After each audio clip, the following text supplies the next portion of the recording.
Welcome to the Orange P7.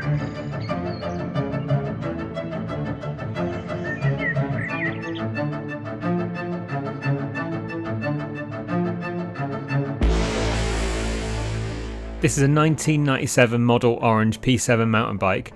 The P7 was introduced by Orange in 1993 and is continued to be made up until the time of this video. The frame has always been made using steel and is considered a hardcore steel hardtail. This particular P7 has a good mix of high quality parts on it, so it's mainly M737, M739 Shimano XT parts, as you can see. It's pretty much original. There's probably some upgrades that were done when the bike was purchased. It's got the Pace RC 36 forks on it. It's got some Mavic 217 rims on front and back with STX hubs, and it's got the XT front and rear V-brakes, STX crank. I think it was an STX front derailleur. It's had a Sail Italia Flight Kevlar seat put on it. So, you know, as you can see, it's a pretty good mix of nice parts on there. So it's, you know, should be more than capable. It's in reasonably good condition. When I bought the bike, it wasn't in as good condition. I just went over it and give it a quick refurb. I'll show some clips of that shortly. So I went over, cleaned the frame up. I'll show exactly how I did that as well. I took all the parts off it, re-greased everything, set all the brakes, the gears, everything like that, and gave the bike a good overhaul, which is obviously brought it back up and making it look a lot more fresher. So the main purpose of this video is to see whether this 97 Orange is still relevant in today. So I'm just going to take it out for a quick ride around and give my overall review on it. So let's get to it.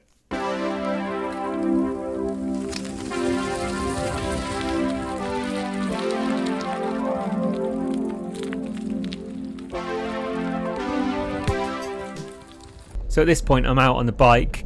I usually do the talk over whilst I'm riding it, but I thought make it easier this time. I'll just do it when I get back. So yeah, first impressions of the bike, really good, really like it. It's really rigid, it's the best way I can describe it.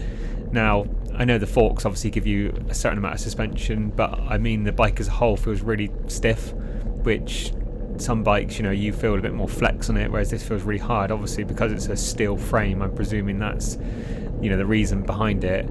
It feels a really nice bike to move around, if that makes sense.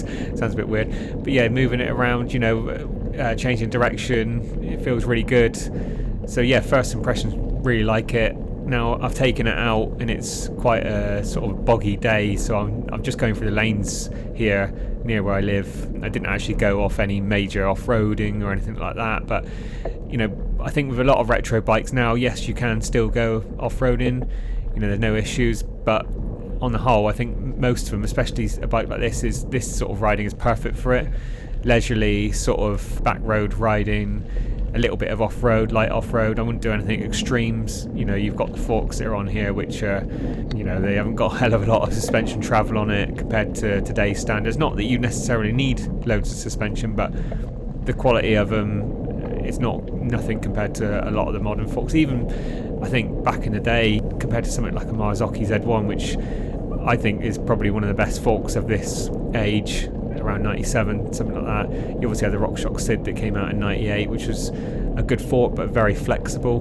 But yeah, maybe if you put something like a Z1 on it, or even a modern fork, I tend to try to fit parts that are around the era of the bike that was made. Sometimes, you know, it's not always possible, but as much as possible I try to. Things like tyres and bits and pieces like that I'm not so fussed on. But yeah, I think this is the sort of riding I would do on this bike. And yeah, light off-road, you know, sort of maybe places which are not too extreme. But yeah, I really like it. I really do like it, and I can see why people have got, you know, such a fondness for this Orange P7.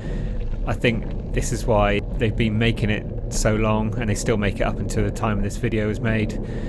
It is a very popular bike, and I think that's why the prices of them tend to still be quite high. Now, for one in this condition, you know, and it's been serviced and had a sort of slight overhaul, I would say you're probably looking at towards £300 roughly. I would say that's about a fair price for it.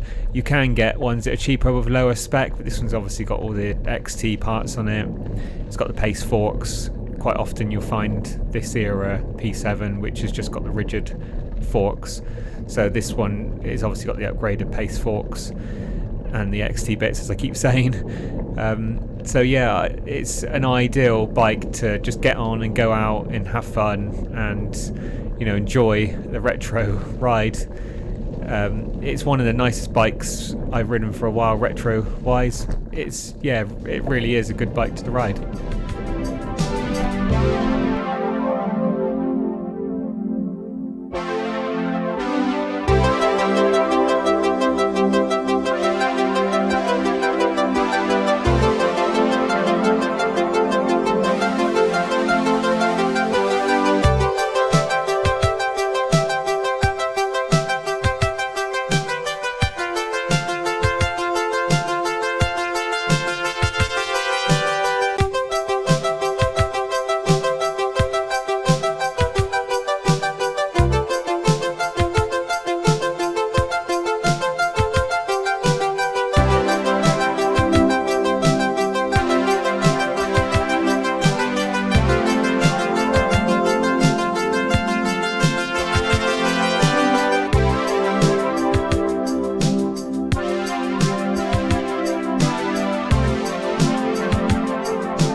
So the main thing to look out for on the P7 is the corrosion on the frame.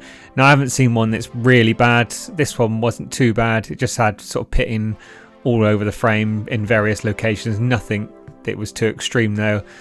So that's the main thing really. Obviously being steel, you've got the rust issues. You need to make sure that when you've used it, you've cleaned it and dried it properly in between uses, otherwise you will get that.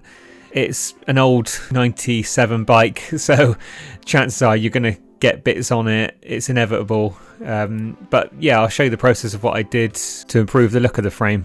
So this is the bike when I bought it. You can see there's a fair bit of pitting on the steel frame. It's not really bad. I've seen worse, but you know, it's sort of all over the frame. And yeah, it's not ideal. The only issue you've got in doing the process of trying to remove it is that you're going to get rid of the lacquer coating. Now, obviously at this point anyway, it's penetrated the lacquer and it's got underneath. So I think the way that I'm going to show how that I did it, I think is probably the best way. You could always lacquer it as well afterwards if you wanted to. So the first thing I did was to remove all the decals, just use the heat gun to get all the decals off. The bike's stripped at this point.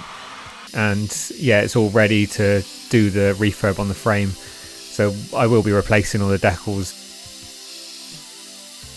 This is the Dremel tool that I use, the little wire brush. Now I thought this was a good idea to start with, and yeah, it was to an extent. It worked well, it removed the lacquer coating and it didn't damage the frame, and it got rid of the rust, the majority of it.